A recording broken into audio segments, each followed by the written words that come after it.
Hello बच्चों, कैसे हैं आप सभी लोग। आई होप कि आप अच्छे होंगे और आपकी पढ़ाई भी बहुत अच्छी चल रही होगी। तो बच्चों, इससे पहले हमने बात करा था ट्रेडिशनल रूल ऑफ अकाउंटिंग के ऊपर, और आज हम देखेंगे, हम समझेंगे मॉडर्न रूल ऑफ अकाउंटिंग। जिसने भी हमारी ट्रेडिशनल रूल्स वाली वीडियो नहीं देखी है, मैं नीचे डिस्क्रिप्शन में लिंक लगा दूंगा, आप वहां से ट्रेडिशनल रूल्स सीख सकते हैं। तो बच्चों, अगर आप सोच रहे हैं कि सर मैं ट्रेडिशनल रूल भी पढ़ लूँ और मॉडर्न रूल भी पढ़ लूँ, कहीं मैं कंफ्यूज तो नहीं होऊंगा, तो ऐसा नहीं है। क्योंकि ट्रेडिशनल रूल और मॉडर्न रूल घूम फिर के एक ही जैसे हो जाते हो, तो ऐसी कोई दिक्कत की बात नहीं है। पर आपने एक चीज़ अच्छे से सीखना पड़ेगा, एक रूल आपने अच्छे से सीखना पड़ेगा। तो थोड़ा सा मैं पहले बता देता हूँ कौन सा, ये वाला रूल यानी कि ट्रेडिशनल रूल के बारे में मैं पहले थोड़ा सा बता देता हूँ। चलिए, तो सबसे पहले हमारा आ जाता है यहाँ पर को रियल अकाउंट। तो बच्चों, रियल अकाउंट हमारा कहता क्या है? रियल अकाउंट कहता है डेबिट व्हाट कम्स इन और क्रेडिट व्हाट गोज आउट। यानी कि डेबिट करो उस चीज को जो हमारा आ रहा है, और क्रेडिट करो उस चीज को जो हमारे पास से जा रहा है। फिर अगला हो जाता है हमारा क्या? Personal account. पर्सनल अकाउंट हमें कहता है कि डेबिट द रिसीवर और क्रेडिट द गिवर। जो भी रिसीव कर रहा है उसको डेबिट, और जो भी गिवर है, जो भी दे रहा है, उसको क्रेडिट। फिर लास्ट हमारा है नॉमिनल अकाउंट। नॉमिनल अकाउंट हमें कहता है कि debit all expenses and losses, credit all profit and gains. Debit करेंगे हम सारे एक्सपेंसेस और लॉसेस को, क्रेडिट करेंगे हम सारे के सारे प्रॉफिट और गेन्स को। अब हम डायरेक्टली बढ़ते हैं किसके ऊपर? मॉडर्न रूल ऑफ अकाउंटिंग के ऊपर। तो मॉडर्न रूल ऑफ अकाउंटिंग में बढ़ने से पहले मैं आपको बता देता हूं, ये हम समझेंगे क्लियर फॉर्मूला के साथ। तो अब हम देखते हैं कि हमारा क्लियर फॉर्मूला है क्या सर। तो क्लियर फॉर्मूला हमारा कहता है सी से हो गया हमारा कैपिटल, एल से हो गया लाइबिलिटी, ई से हो गया हमारा एक्सपेंस, ए से हो गया हमारा एसेट, और आर से हो गया हमारा रिवेन्यू या फिर इनकम। एक ही बात हो जाती है। कैपिटल, लाइबिलिटी, एक्सपेंस, एसेट और रिवेन्यू, इसकी हेल्प से हम समझेंगे मॉडर्न रूल ऑफ अकाउंटिंग। इसमें बेसिकली दो रूल लगते हैं, दो चीजों से हम सीखते हैं। एक है हमारा इंक्रीज से और एक है हमारा डिक्रीज से। तो इस चीज से हम इसको समझेंगे। तो चलिए बच्चों, सबसे पहले हम सीखते हैं एसिड। एसिड जब भी इंक्रीज होगा, जब भी एसिड इंक्रीज होगा हम उसे करेंगे डेबिट। जब भी एसिड इंक्रीज होगा तो हम उसे करेंगे डेबिट। और जब भी एसिड डिक्रीज होगा उसे हम करेंगे क्रेडिट। अब इसको हम थोड़ा सा एग्जाम्पल के साथ समझते हैं। तो एसिड, हम एग्जाम्पल ले लेते हैं कैश का। कैश हमारा एक एसिड है।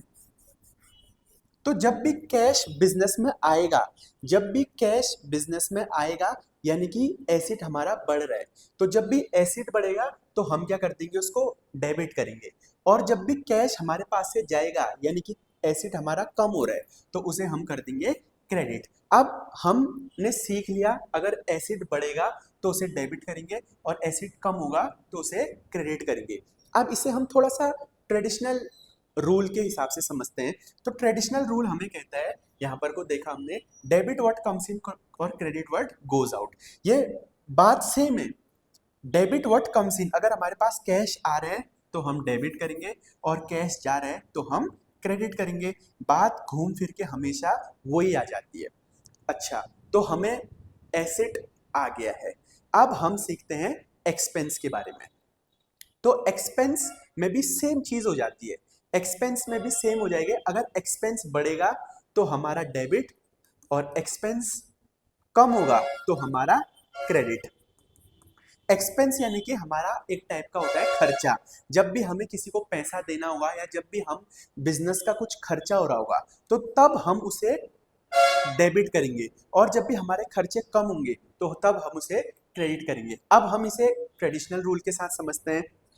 तो ट्रेडिशनल रूल क्या कहता है हमें? Debit all expenses and losses, यानी कि debit all expenses and losses, यहाँ पर को भी सेम चीज यहाँ पर को भी बताई है, यहाँ पर को भी क्या है, सेम चीज बता रखी है। अगर आप देख रहे होंगे तो डेबिट करना है हमें सारे के सारे जब हमारा एक्सपेंस इंक्रीज हो जाता है, और क्रेडिट करना है जब हमारे एक्सपेंस डिक्रीज हो जाता है। Debit all expenses and losses, यहाँ पर को भी सेम बात कही गई है। चलिए अब हम देखते हैं लाइबिलिटी का। एसेट का उल्टा लाइबिलिटी। एसेट में हमारे पास पैसा आता है तो लाइबिलिटी को पे करने में हमारे पास से पैसा जाता है, तो सेम हो जाएगा एसेट का उल्टा, यानी कि एसेट में इंक्रीज हो रहा है और डेबिट हो रहा है तो लाइबिलिटी में क्या हो जाएगा, क्रेडिट हो जाएगा, और ये यहां पर को डेबिट हो जाएगा। एसेट का उल्टा हमारा क्या हो जाएगा, यहां पर को आप देख रहे होंगे। चलिए अब रिवेन्यू यानी कि इनकम, इनकम का भी क्या है, सेम है, क्रेडिट, अगर इनकम बढ़ेगी तो क्रेडिट और इनकम कम होगी तो डेबिट। सेम यहां पर भी हमने पढ़ा कि credit all profit and gains, यानी कि जब भी हमारी इनकम बढ़ेगी तो हम उसे क्रेडिट करेंगे। ट्रेडिशनल रूल में भी यही पढ़ा हमने, और मॉडर्न रूल में भी हम यही पढ़ ले कि इनकम बढ़ेगी तो क्रेडिट, इनकम कम होगी तो डेबिट, और लास्ट में कैपिटल भी सेम हो जाता है, कैपिटल बढ़ेगी तो क्रेडिट और कैपिटल कम होगी तो डेबिट। तो बच्चों यहां पर को हमने देखा कि मॉडर्न रूल हमारा क्या कह रहा है। तो बच्चों अब मैं आपको एक बार डिटेल में बता देता हूं मॉडर्न रूल ऑफ, तो बच्चों अब मैं आपको शॉर्ट में बता देता हूं मॉडर्न रूल ऑफ अकाउंटिंग। जब भी कैपिटल हमारी बढ़ेगी तो हम उसे क्रेडिट कर देंगे, और जब भी कैपिटल घटेगी तो हम उसे डेबिट कर देंगे, और लाइबिलिटी बढ़ी तो क्रेडिट, लाइबिलिटी कम हुई तो डेबिट। एक्सपेंस बढ़ा तो डेबिट, एक्सपेंस कम हुआ तो क्रेडिट। एसेट बढ़ा तो डेबिट, एसेट कम हुआ तो क्रेडिट। रिवेन्यू या फिर इनकम बढ़ी तो क्रेडिट, कम हुई तो डेबिट। चलिए अभी हमने अब ये सीख दिए अपने modern rule of accounting.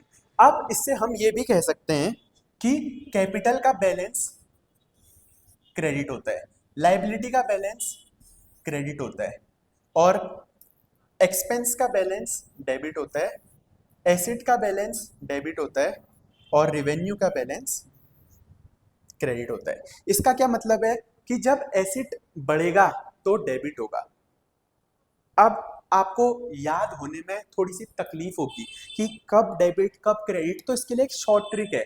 Short trick ये है कि क्लियर फॉर्मूला हमें कह रहा था CLR, क्लियर में से अगर हम CLR अलग कर दे, CLR अलग करना मतलब कैपिटल,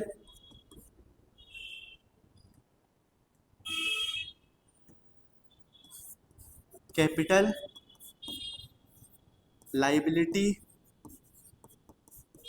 और रिवेन्यू यानी कि इनकम, अगर हम इसको अलग कर दें तो इन सब का बैलेंस एक हो जाएगा, और E और A यानी कि एक्सपेंस और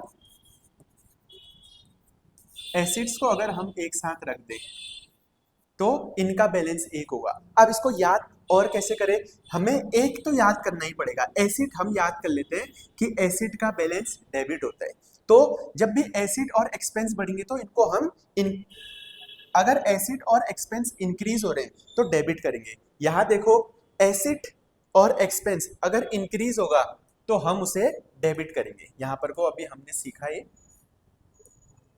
एसिड और एक्सपेंस इंक्रीज होगा तो हम इसे डेबिट करेंगे। ये देखिए, ये एसिड और एक्सपेंस अगर इंक्रीज होगा तो डेबिट। अब एसिड का उल्टा लाइबिलिटी हो जाता है, तो हम यहाँ पर को देख लेते हैं कि लाइबिलिटी, इनकम और कैपिटल अगर बढ़ेगा तो ये होगा आपका क्रेडिट। ऐसे शॉर्ट ट्रिक के साथ इसको याद रखना, क्लियर जो फॉर्मूला है उसमें CLR अलग कर देंगे और E और A यानी कि एक्सपेंस और एसिड अलग कर देंगे। अगर ऐसे करके आप याद करोगे तो कहीं ना कहीं मॉडर्न रूल ऑफ अकाउंटिंग आपको अच्छे से याद होगा। और मॉडर्न रूल ऑफ अकाउंटिंग अगर आपको टफ लग रहा है तो ट्रेडिशनल रूल ऑफ अकाउंटिंग आप सीख लो, वो कंपैरेटिवली थोड़ा सा ज़्यादा इजी है क्योंकि उसमें रूल है, इसमें बढ़ने और घटने पे जोर दिया गया है, ये कॉन्सेप्चुअल ज़्यादा है कि अगर ये बढ़ेगा तो ऐसा होगा, ये घटेगा तो ऐसा होगा, उसमें सारे के सारे रूल हैं, ये तो आपको याद करना पड़ेगा कि अगर ये आ रहा है तो ये होगा, ये जा रहा है तो ये होगा। तो बच्चों आज हमने सारी चीज़ें डिटेल में सीख दी, इसको आपने स्क्रीनशॉट ले लेना है, इसको आपने अच्छे से सीखना है और अच्छे से याद करना है। और अगर कोई भी डाउट हो, चाहे अकाउंटेंसी, इकोनॉमिक्स या बिजनेस स्टडीज़ में, तो डेफिनेटली हमें बताइए, हम उस पर अगली वीडियो जरूर बनाएंगे। तो बच्चों आज की वीडियो के लिए बस इतना ही, अब मैं आपसे मिलता हूँ अगली वीडियो।